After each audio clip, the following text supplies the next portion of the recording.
My name is Pratima Bharti and welcome to my channel. दोस्तों, आज की इस वीडियो में मैं आपको बताने जा रही हूँ कंडीशनल थर्ड के बारे में, जिसका है पार्ट थर्ड। इससे पहले मैंने गाइस आपको बताया था कंडीशनल थर्ड में स्टेट ऑफ बीइंग का यूज, स्टेट ऑफ पोजीशन का यूज। यदि आपको कंडीशनल थर्ड में स्टेट ऑफ बीइंग का यूज, स्टेट ऑफ पोजीशन का यूज करना होगा तो आप यूज कैसे करोगे। आज के इस वीडियो में गाइस मैं आपको बताऊंगी कि कंडीशनल थर्ड में यदि आपको एक्शन का यूज करना होगा तो आप यूज कैसे करोगे। तो सबसे पहले देखते हैं सिचुएशन कि किस सिचुएशन में आपको कंडीशनल थर्ड का यूज करना है। जैसे मान लो सिचुएशन इसका ये है कि आप प्रेजेंट टाइम में खड़े हो और आप प्रेजेंट टाइम में खड़े होकर पास्ट के बारे में सोचकर पछता रहे हो, तो इस सिचुएशन में दोस्तों आपको यूज करना होता है कंडीशनल थर्ड का। जैसे मैं कहूं कि यदि मैं पढ़ ली होती तो मैं फेल नहीं होती, तो मैं कब पढ़ती? मैं पास्ट टाइम में सोचकर प्रेजेंट टाइम में कल्पना कर पछता रही हूँ कि यदि मैं पढ़ ली होती तो मैं फेल नहीं होती। सारा काम हुआ है पास्ट में, यहाँ पे आपको प्रेजेंट से कोई मतलब नहीं है, फ्यूचर से कोई मतलब नहीं है। यानी आप पास्ट के बारे में सोचकर कल्पना कर प्रेजेंट टाइम में पछता रहे हो।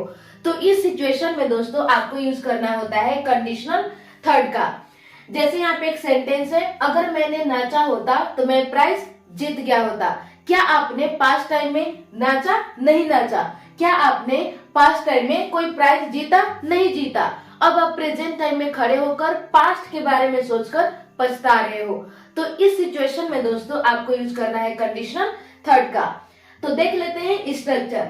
इसका स्ट्रक्चर है, सबसे पहले आपको यूज करना है if plus subject plus had plus verb की third form and then object. ये हो गया आपका कंडीशन वाला पार्ट। अब देखते हैं रिजल्ट वाला पार्ट में क्या क्या यूज करना होता है। रिजल्ट पार्ट है, सबसे पहले आपको यूज करना है subject plus would have plus verb की third form and then object. ये हो गया एक्शन के लिए। अब देखते हैं कि यदि आपको रिजल्ट पार्ट में स्टेट ऑफ बीइंग का यूज करना होगा तो आप यूज कैसे करोगे। तो इसका स्ट्रक्चर हो जाएगा subject plus would have been plus state of being वाला वर्ड। अब देखते हैं कंटिन्यूटी एक्शन के लिए, यदि आपको कंटिन्यूटी एक्शन के लिए यूज करना होगा रिजल्ट पार्ट में तो आप यूज कैसे करोगे। तो सबसे पहले subject plus would have been plus verb की first form and then object. ये हो गया गाइस आपका कंटिन्यूटी एक्शन के लिए। यदि आपको रिजल्ट पार्ट में स्टेट ऑफ पोजीशन का यूज करना होगा तो सबसे पहले आपको यूज करना है subject plus would have had and then object. ये हो गया आपका पोजीशन के लिए। देखते हैं एग्जांपल, अगर मैंने नाचा होता तो मैं प्राइज जीत गया होता। आपने प्राइज जीता? नहीं जीता।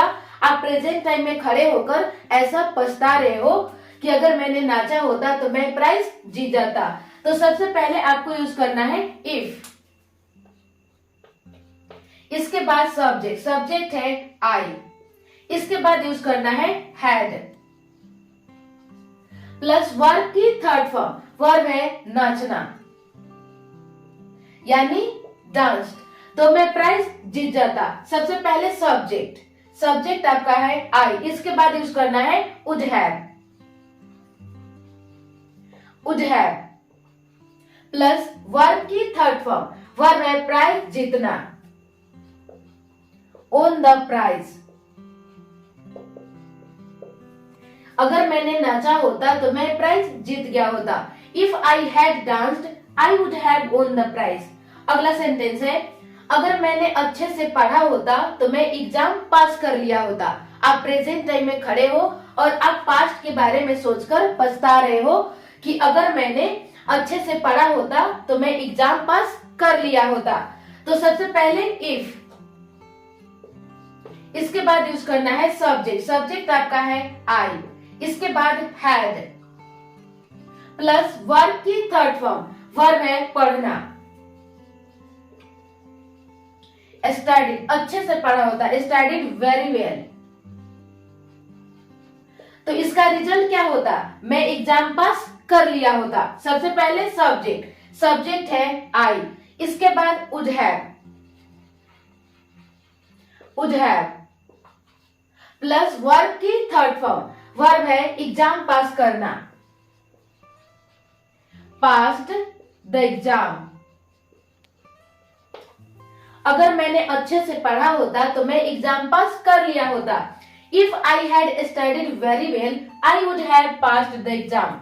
अगला सेंटेंस है, अगर मैंने अंग्रेजी सीख लिया होता तो मैं उस कंपनी में काम कर रहा होता। कंटिन्यूटी एक्शन के लिए, अगर मैंने अंग्रेजी सीख लिया होता, इसका कंडीशन क्या है? इसका कंडीशन ये है कि अगर मैंने अंग्रेजी सीख लिया होता तो इसका रिजल्ट क्या होता? इसका रिजल्ट ये होता कि मैं उस कंपनी में काम कर रहा होता।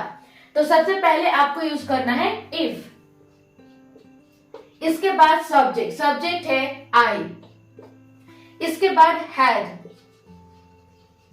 प्लस वर्ब की थर्ड फॉर्म, वर्ब है अंग्रेजी सीखना, लर्न्ड इंग्लिश। इसका रिजल्ट क्या होता? तो मैं उस कंपनी में काम कर रहा होता, कंटिन्यूटी एक्शन के लिए। तो सबसे पहले आपको यूज करना है सब्जेक्ट, सब्जेक्ट है आई। इसके बाद यूज करना है would have been, would have been। इसके बाद यूज करना है वर्ब की फोर्थ फॉर्म, वर्ब है उस कंपनी में काम करना, वर्किंग इन दैट कंपनी।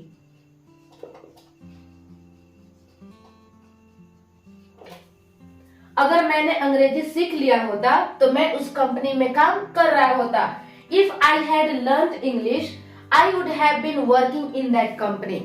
अगला सेंटेंस है, अगर मैंने उस वक्त खाना बना लिया होता तो मैं भूखी नहीं रहती। कब भूखी नहीं रहती? पास्ट टाइम में। आप प्रेजेंट टाइम में खड़े हो और आप प्रेजेंट टाइम में खड़े होकर ऐसा सोचकर पछता रहे हो कि अगर मैंने उस वक्त खाना बना लिया होता तो मैं भूखी नहीं रहती। तो सबसे पहले आपको यूज करना है इफ। इसके बाद सब्जेक्ट, सब्जेक्ट है आई। इसके बाद यूज करना है हैड प्लस वर्ब की थर्ड फॉर्म, वर्ब है खाना बनाना, कुक्ड फूड, उस वक्त, दैट टाइम। तो मैं भूखी नहीं रहती, स्टेट ऑफ बीइंग। तो स्टेट ऑफ बीइंग का आपका स्ट्रक्चर है, सबसे पहले सब्जेक्ट, सब्जेक्ट है आई। इसके बाद आपको यूज करना है would have been। तो यहाँ पे नेगेटिव है तो यहाँ पे हो जाएगा would not have been, would not have been। इसके बाद आपको यूज करना है स्टेट ऑफ बीइंग वाला वर्ड, भूखी नहीं रहती, हंग्री। अगर मैंने उस वक्त खाना बना लिया होता तो मैं भूखी नहीं रहती। If I had cooked food that time I would not have been hungry. अगला सेंटेंस है, अगर मैंने पढ़ाई कर लिया होता तो मेरे पास एक कार होती। यहाँ पे आपका आ गया रिजल्ट वाला पार्ट में पोजीशन का यूज, कि अगर मैंने पढ़ाई कर लिया होता, कब? पास्ट टाइम में, तो मेरे पास कार होती। कब होती? पास्ट टाइम में। आप प्रेजेंट टाइम में खड़े हो और आप प्रेजेंट टाइम में खड़े होकर पास्ट के बारे में कल्पना कर पछता रहे हो। तो सबसे पहले यूज करना है इफ। इसके बाद सब्जेक्ट, सब्जेक्ट है आपका आई। इसके बाद यूज करना है हैड प्लस वर्ब की थर्ड फॉर्म, वर्ब है पढ़ाई करना, स्टडीड। तो मेरे पास एक कार होती। सबसे पहले आपको यूज करना है पोजीशन के लिए सब्जेक्ट, सब्जेक्ट है आई। इसके बाद would have had,